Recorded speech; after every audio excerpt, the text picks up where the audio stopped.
Don't touch me. Stay away from me!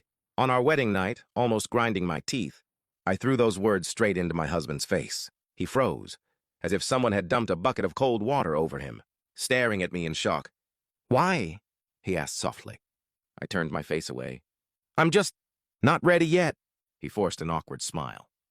All right, whatever you say, then let's eat first. I tried to act strong and said I wasn't hungry, but he frowned.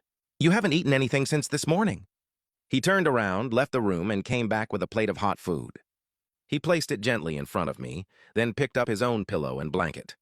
Standing by the door, he said, Here's the key. If you finish eating and want a shower, the bathroom is inside. Lock the door and rest well. Tonight, I'll sleep in the kids' room. The door shut with a soft thud, and suddenly, the tightness in my chest loosened. I hugged the plate and ate like there was no tomorrow. That was how our first night as a married couple passed. The days that followed were the same. He always bought food from outside, left my portion on the table, and sat far away from me, eating alone with his plate in his hands, until one day he sat down across from me, his expression serious. I want to talk to you. Properly. My heart tightened. I thought he was going to bring up the wedding night. For a brief moment, his eyes glistened, as if tears were about to fall, but he held them back. If you don't feel comfortable here, if you were forced to marry me, you can leave. Our parents will never believe that I haven't touched you, and they won't let you go. Unless you tell them that I'm infertile. I froze, then let out a sarcastic laugh. Infertile? He nodded. They'll believe it. The truth is, I've never gone near you. It's not that I can't. I just don't want to pressure you or hurt you. If you want a divorce now, you can take the dowry, the gold, everything. Think of it as compensation. Every word he said hit me straight in the chest. I couldn't stop trembling. He was so sincere. It almost scared me. With a man like him, was what he felt for me really love? I couldn't say a single word. Seeing my silence, he softened his voice. You don't need to answer now.